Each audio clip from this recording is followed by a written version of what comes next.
Okay. Hi, everyone. Welcome to the our Iving Consult sessions. We've had a lot of discussions with business owners.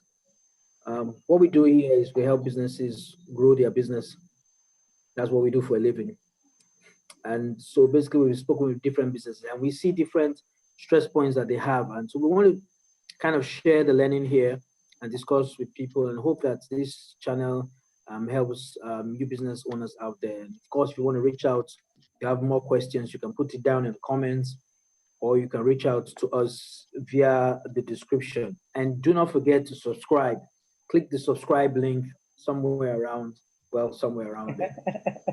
Anyway, so today we are going to be talking about goals and targets in the context of the business world. Many times people set targets, set goals, and we don't hit them. So we want to talk about that. So first, I have with me Stephen, Pinkra, we have Rebecca, Olofin, slash Mockley, and we have somebody else, Dr. Paul. He's not yet in the house, but we're expecting him. So we're going to be talking about how to set your goals and your targets. And this is going to be like a series that's going to continue until we can sufficiently cover the baseline.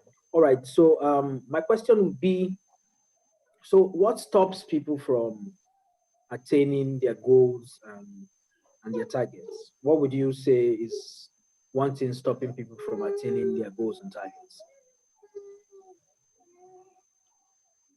Okay. So I think the very first thing that I would say is a challenge when it comes to attaining goals and targets is that people are not clear. Okay. But to really understand, because there's a difference between a goal and a target. When you set a goal, yeah, usually a goal is set with an end, with an aim in mind. Okay, you are working towards something.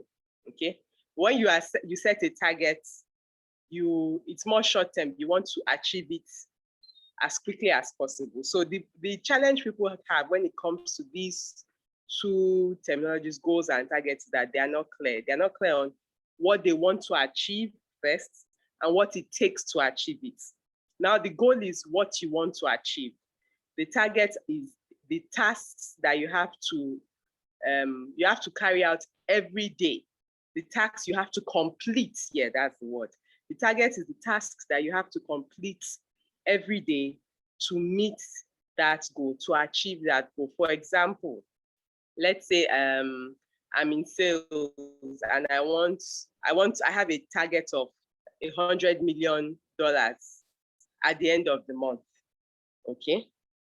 Now that is sorry, I'm mixing up the word. That's my goal. My goal is $100 million at the end of the month. Okay. To reach that $100 million at the end of the month, it won't just come immediately, and it looks very, very big. But what I need to do is that I have 30 days in the month. I need to break down that goal into 30 days. Okay, how much can I bring every single day? Now, that amount that I've broken down into for every single day is my daily target. Okay, so $100 million at the end of the month is my goal. And it can look very, very big and very, very large. But by the time I break it down into 30 days, that comes to $3 million each and every day. That is now my monetary target for that day. Now, I know I'm going ahead of myself, but to hit that monetary target of $3 million, I have to itemize and write out what are the tasks that I need to carry out. This is also part of my target, to be able to meet my $3 million every day. So my ultimate goal is $100 million at the end of the month. And it seems lofty, I may not reach it, but to be able to get to that goal, I have to give myself a target. Each day, I'm going to hit this amount of money each day. I don't want to get into the task because by then I'm sure I'll be getting into another topic that we're going to talk about. So over to you, Stephen.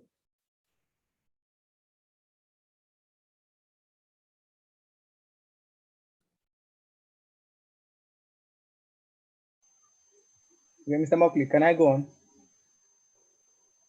Yes, you may.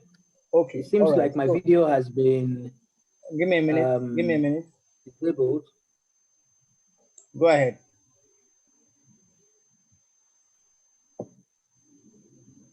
Yes, thank you very much. I'm joined here with my daughter. All right.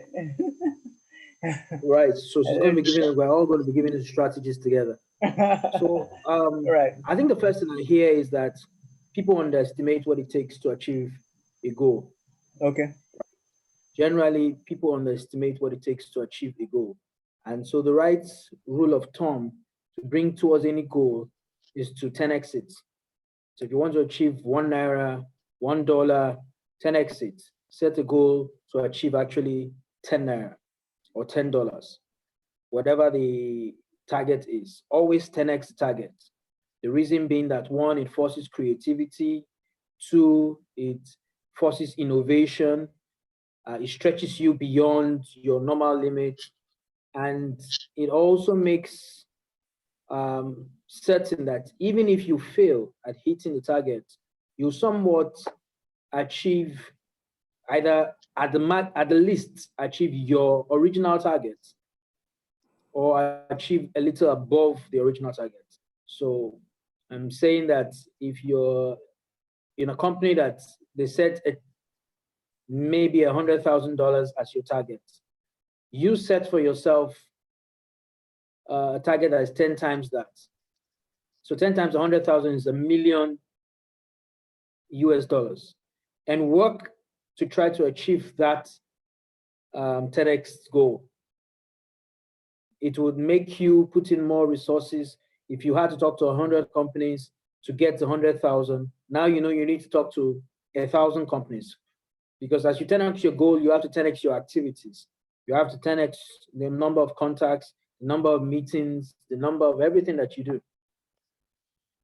Right, and if you let 10x become part of your life, then you bring it into your spiritual life, your financial life, your physical and health life. So if you want to really lose weight, and they tell you this is the regimen and the diet you need to do, you don't take it. 10x that, overdo.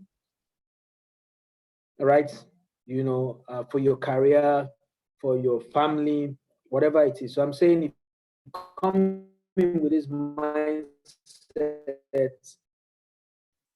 is going to really help you. Mr. Steven, I don't know if you want to add to that. Okay. Yes, Steve, do you want to add to that? Yes. Can you hear me? Can you hear me? Yes, I can hear you. Go ahead. Okay. Thank you very much, Becca and Osma. I love what you said about 10x in it, and Rebecca talked about clarity. So I think the other thing that stands in many people's ways in personally in my own life, right, that was preventing me, right, from getting towards my goal was two things. Keeping the main thing, right? There's a saying I actually heard from someone where he said, the main thing is to keep the main thing, right? And then the second thing is, the payoff is big enough, I will walk through glass or walk on glass to achieve it. So the goal is something that stretches me. So the goal is something that should stretch you. The goal is something that should look seemingly almost unattainable, right? So it's something that you're constantly reaching for. Things that when you feel that you're comfortable, when the goal looks comfortable, you do not go. So you're not able to stretch, right? To stretch yourself. So you definitely. Hello, Mr. Mockley, can you hear me? I'm seeing that.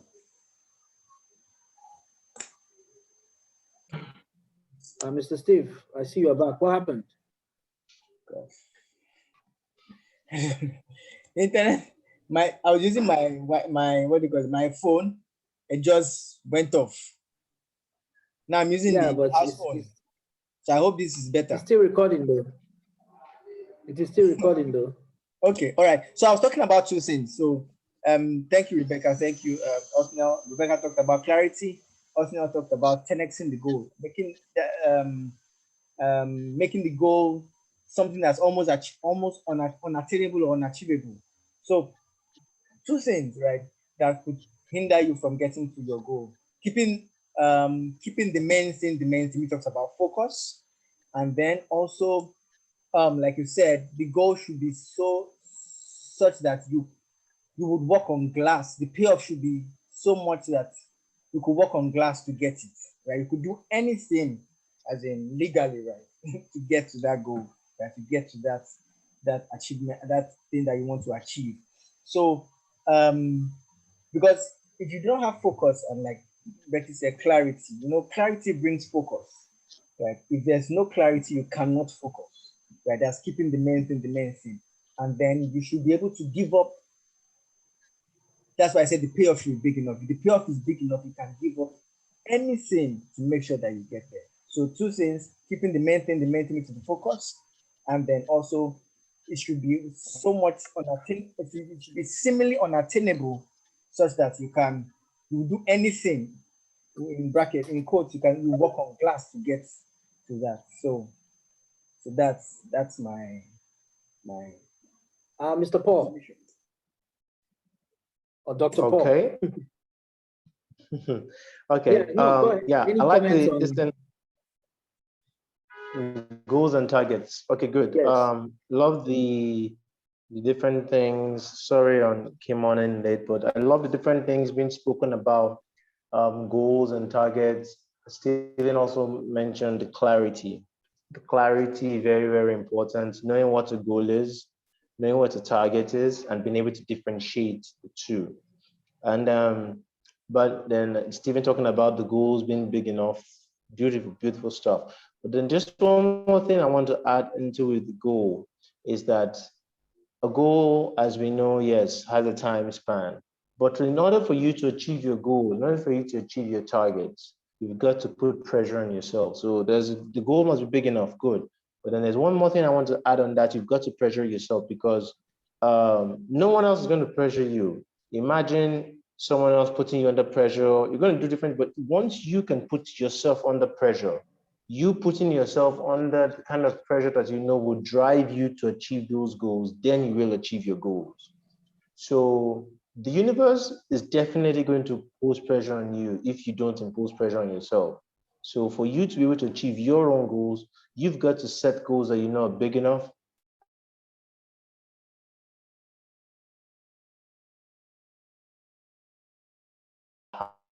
Enough.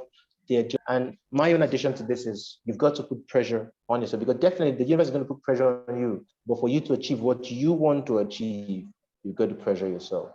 Okay? All right. Thank you. Thank you very much. So where does commitment come in achieving your goals? Commitment. Because I want to start out the commitment conversation. The commitment conversation starts out with you need to give it the amount of time in it. You need to give it the amount of resources. You need to invest X amount of money. You need to put a certain amount. So you must be ready to commit that amount. You don't expect not that you didn't commit that time or energy or resources into it and you didn't achieve it. So it's important to be able to commit yourself in terms of time, in terms of skill sets, in terms of revenue, in terms of discipline, to achieve this goal, because you know that if you can commit yourself to that venture for a short period of time, you're able to stretch yourself all the way. So, but let's talk about what people don't really like: accountability, the ability to be accountable either to yourself or to someone. Does anybody have something to say? Maybe Mr. Paul, I see you're nodding your head. Maybe you would like to start that off.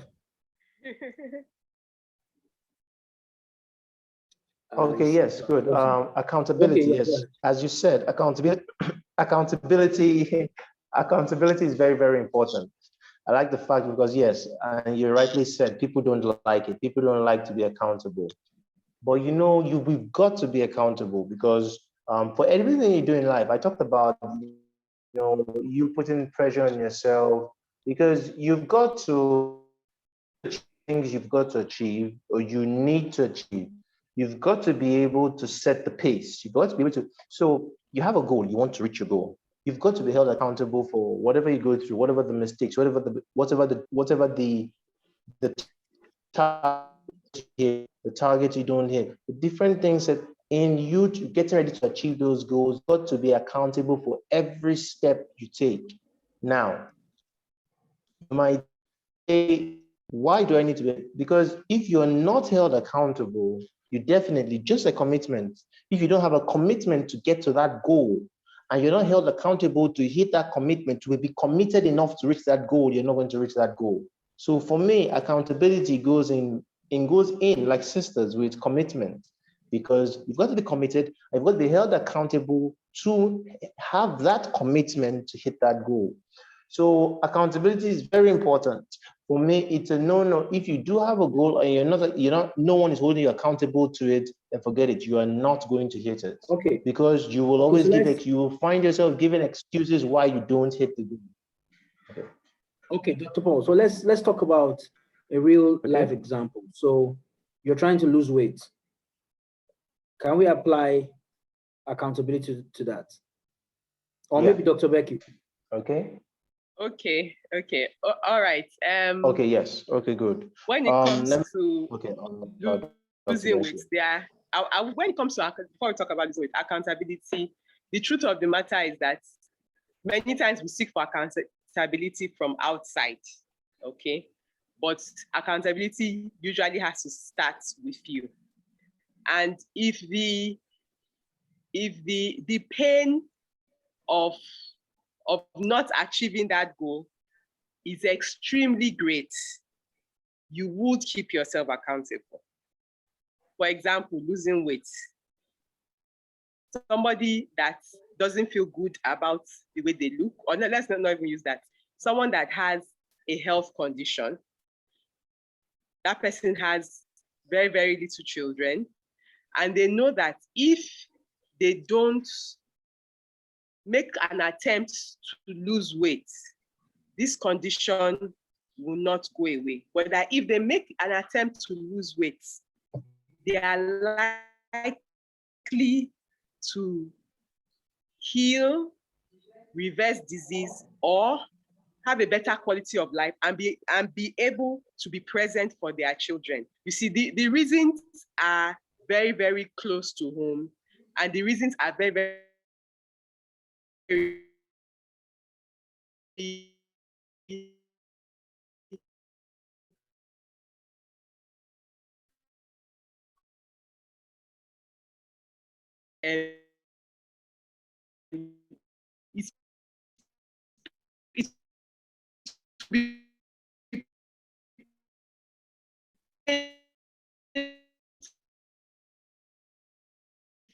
many times before you keep yourself accountable. Another way to look at it is that what you stand to gain must be really, really great, must be extremely, when we say great doesn't mean money, it means beneficial.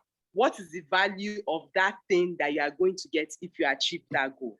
If you place so much value on it, you will stay committed to it. But if you don't place a lot of value on it, you would not stay committed to it. So accountability, because accountability first starts with you, before it starts with a coach or somebody keeping you accountable. But you first have to keep yourself accountable.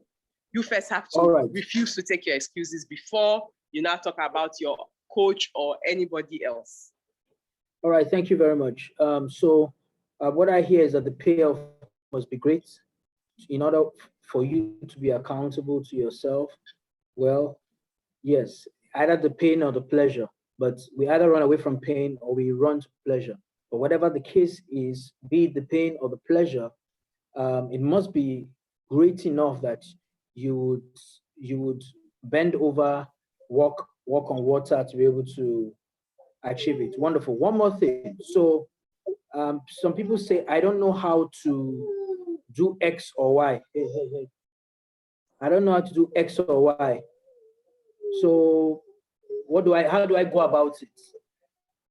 is it the how to, or I don't know if I'm framing the question well, but there's a statement, the famous statement I heard that says, it's not about how to,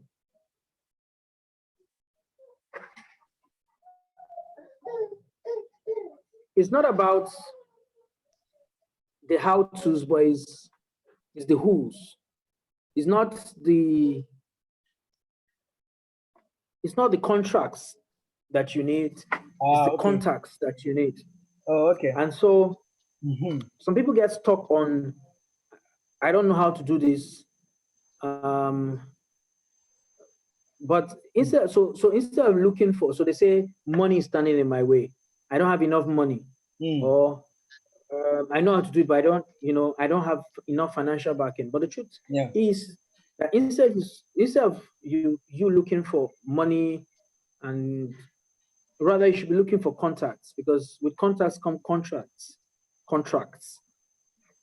So true. it's very important that you have that mindset tweak. Who can get me where I'm going? Who's been where I want to get to? Who knows everybody around? Who can believe in my cause enough to share in the dream, to want to point me in the right direction, or be a bridge for me to walk over to. So it's important that we are able to focus, put the right requirements it takes to achieve our goals, because that's where we all started from. People do not achieve their goals because they do not have the right, they have not estimated, they have in fact underestimated what it takes to hit the goal. And not only have they underestimated what it takes to hit the goal, they have also come to a roadblock where they say it's just the money we need. But I'm saying it's not the money you need, it's the contacts we need. So we said, don't only do that, 10x your goals, 10x your activities, be accountable to somebody. If you're losing weight, you have somebody you report to every week that, hey, okay, today I did this exercise, and that will be your target every day. And then at the end of the week, you measure and you see how far along you have gotten along. So measurements is also important in hitting your targets. Anyway, so I don't know if anybody has any final thoughts before we close for today. Okay, so may I speak? Yeah, sure, Steve. Okay. So thank you very much. I love what has been said so far. Very enlightening, very insightful. Right, talking about goals, talking about clarity, focus, talking about doing your numbers, right? And then the next thing that you talked about was who do we need? Who do we need to get to? And most people think that money is a barrier. Money is what is standing in between them. But funds is what is standing between them and getting to their goal. But the truth is that you've put your goal out there, you set your goal, targets are the daily activities, you've broken it down to numbers, right? So the next thing is who can get me, right? Who do I need to know, right, to get me to this? You've broken down the numbers and all. So next thing, who are these people? Because it's the people that have the money, right? So it's not the money really, it's the people that have the money. So someone said, meet a handful of people that knows everybody, and a handful of people that everybody knows. So I'll take it again. Meet a handful of people that knows everybody, and a handful of people that everybody knows. So meaning that people have these funds, people have this money. So yes, they're saying that there are 6 people just away from the person you want to meet. So this brings into, I know we'll talk about it later, joint venture collaborations and all, but we are sticking with goals and targets here. So who do I need to know? Who has my money? Who are these people that have my money? So the next thing after you know your number is to trick in your mind. So how do I reach these people that have my money, which you beautifully brought out. So that's the next thing. You set your goals, you've done the numbers, right? And so you have what you're supposed to do every day, the number of people you're supposed to reach out. So next is, how do I reach out? Who are these people that I need to reach? Which has to be your target audience. Right? I know we'll talk about that later, but that's the next thing. So who's my target audience? Who are the people that have my money? Your target audience are the people that have your money. So that's just what I wanted to talk about, not the closing comment, but well, just to respond to what you said. So all right, so if I went just extend it a little bit, so your target audience, because I say contacts bring the contracts. So your target audience may be those who you want to do business with, or those who can connect you to those people. Exactly. Right. So I don't know if you want to speak to those people, because ordinarily business people, well, some business people that I've met, and I used to be like that before, when we say who is our target, our mind immediately goes to who's going to buy our product. But our target is beyond that. Yeah. So our target could be one of 4 things or 5 things, but let me just say 4 things. Yes. Those who we are going to partner with, yeah, should be our target. So those who are going to get a piece of your action, they can JV collaborate with you. So yeah, so you have those who partner with you, those who collaborate collaborate with you, and your employees, those who work for you. Right? And then of course your current customers. These people make up your target, those who can take you to the next level. It can be your employee, you don't know who he is, you don't know who he's connected to, you don't know who he's related to. Your employees can get you there. It can be just like those who you partner with, those who you Haman's say what? Haman's maid. He was yes, an employee. That's right. He was his in the Bible. Okay. Employee. Yeah. Yes, right. yes. Okay, yes. So the story in the Bible that speaks about Naaman. I'm sorry, I said Haman. Naaman, who was a leper, and that's very true. And his maid, who worked for him,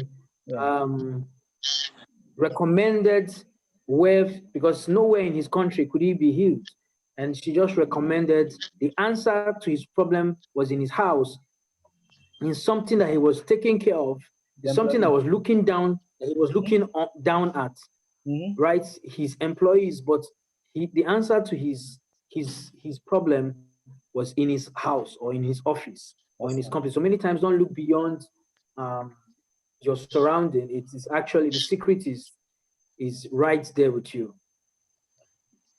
All right.